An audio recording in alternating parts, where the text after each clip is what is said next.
여기 초등학생 A와 B가 있습니다. 주말이 되어 각자 부모님과 외출했는데요. 신라호텔의 애플망고 빙수 가격을 듣게 됩니다. 현재 102,000원이라고 하죠. A의 부모님은 이렇게 반응했습니다. 말세다 말세, 저걸 먹겠다고 줄을 서냐? 반면에 B의 부모님은 B와 이런 대화를 나눕니다.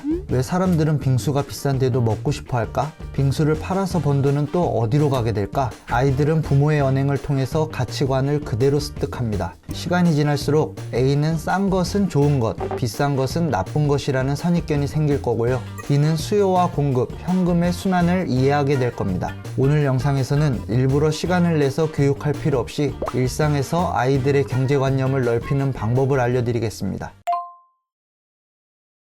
옛날에는 무조건 돈을 아끼는 게 정답이었습니다. 사회 전체가 절약을 권유하고 강조했었죠. 그렇게 탄생한 표어가 바로 아껴야 산다였습니다. 그 결과 절약은 좋은 것, 착한 것이고 사치는 무조건 나쁜 것이라는 인식이 팽배했습니다. 심지어 스타벅스 커피만 들고 다녀도 된장남, 된장녀라고 부르던 때가 있었죠. 물론 지금은 시대가 달라져서 욜로라는 용어가 유행했을 정도로 소비의 가치도 높아졌는데요. 문제는 가정에서는 여전히 옛날의 경제교육을 답습하고 있다는 겁니다. 아마 여러분도 하루에 수십 번씩 이런 말을 하실 거예요. 가격이 착하네, 이건 왜 이렇게 비싸? 하면서 눈살을 찌푸리는 행동들. 아이들은 그 모습을 보면서 돈은 아껴야 하는 것이지 쓰면 안 되는 것이다 라고 생각하게 되고, 싼 가격에 파는 사람은 착한 사람이고 비싼 값에 파는 사람은 나쁜 사람이라고 왜곡하게 됩니다. 하지만 실제로는 가격이 착하고 나쁜 것은 없습니다. 똑같은 물건도 상황과 환경에 따라 다른 값에 판매될 수 있고요.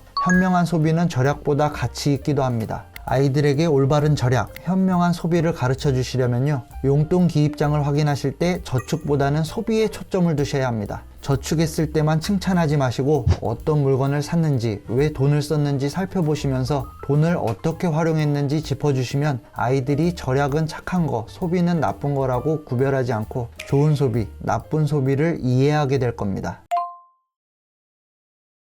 세계에서 가장 비싼 아이스크림은 얼마일까요? 일본 아이스크림 브랜드 중 셀라토에서 출시한 제품이 가장 비싼 아이스크림으로 선정됐는데요. 하나 약 800만 원입니다. 미쳤다, 그걸 누가 사 먹어? 이렇게 반응하셨을 텐데요. 물론 자연스러운 반응이지만 사치를 비난하기 전에 아이와 함께 대화하는 것이 중요합니다. 저렇게 비싼 아이스크림은 누가 사 먹을 것 같아? 라고 물으면 아마 아이들은 이렇게 대답할 겁니다. 부자!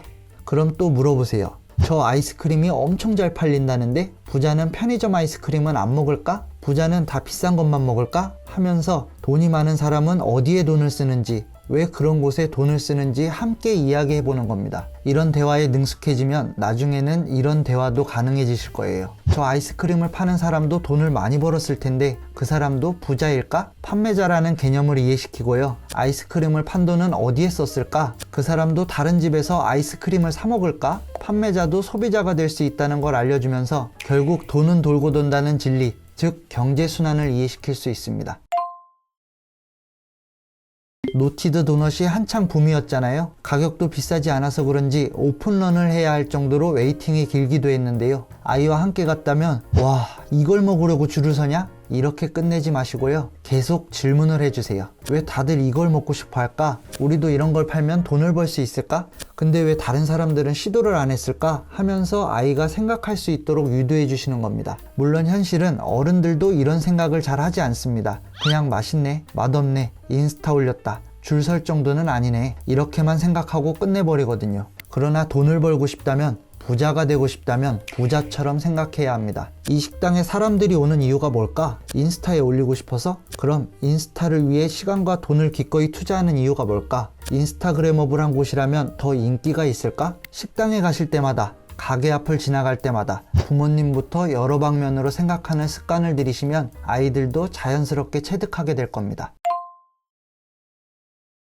빚지고 살지 마라. 어렸을 때부터 이런 말을 들어오셨을 거예요. 하지만 지금은 자본주의 사회입니다. 빚은 절대 나쁜 것이 아니고 오히려 자산을 부풀리는 수단으로 활용할 수 있죠. 단지 빌린 돈을 나쁘게 쓰냐, 좋게 쓰느냐의 차이만 있을 뿐입니다. 아이들에게 대출을 권유하라는 뜻은 아니고요. 자산을 형성하는 데에 대출이라는 수단도 있다는 걸 알려주시라는 겁니다. 빚 없이 현금으로 차를 구매하려면 최저 연봉을 기준으로 할 때 1년 동안 한 푼도 안 써야 아반떼를 살 수 있어요. 집을 사려면 몇십 년, 사업 자금을 마련하는 데에도 몇 년은 걸립니다. 이럴 때 대출을 활용하면요, 차를 구매해서 시간을 절약하고 그 시간을 아껴서 더 많은 돈을 벌게 해주고요, 물가가 상승하기 전에 미리 부동산을 마련할 수 있게 해주고 빨리 사업을 시작해서 시장을 선점하고 수익을 창출할 수 있도록 합니다. 이게 바로 착한 대출이죠. 반면에 나쁜 빚은 투자가 아니라 소비를 위한 겁니다. 필요하지도 않은데 비싼 자동차를 사거나 과시용으로 명품을 사는 것도 그렇죠. 아이들에게 대출을 설명하실 때는 무조건 나쁜 거라고 말하기보다는 올바른 활용 방법을 알려주셔야 하는데요. 부채의 개념을 가르친다는 게 초반에는 어려울 수 있습니다. 아이들은 경제활동을 할 수 없으니까 좋은 대출을 이해시키는 것도 어렵고요. 하지만 나쁜 빚은 충분히 가르칠 수 있습니다. 방법은 간단합니다. 아이들에게 돈을 빌려주시고 이자를 받으세요. 아이가 용돈이 부족한데 뭔가 갖고 싶어서 떼를 쓰면 보통 이렇게 합의합니다. 이번 한 번만이야 하면서 대신 결제해 주시죠. 그러지 마시고 대출해 주세요. 가령 5,000원짜리를 사고 싶은데 가진 돈이 4,000원밖에 없다면 1,000원은 대신 내줄 테니까 다음 주에 1,500원을 갚아 라고 하시는 겁니다. 처음에는 당연히 이해를 못해서 다음 주에 돈을 갚을 때는 오히려 뺏겼다는 느낌이 들기도 하고 억울해할 수도 있어요. 하지만 빚을 내고 갚는 과정을 반복하면서 부채의식과 그에 따른 대가를 충분히 이해하게 될 겁니다. 지금까지 일상에서 할 수 있는 경제교육을 알려드렸는데요. 영상을 보신 여러분은 아이를 부자로 키울 방법을 이미 알고 계십니다. 남은 것은 실천뿐입니다. 오늘 준비한 영상은 여기까지고요. 지금까지 생각화가였습니다. 우리 모두 될지어다.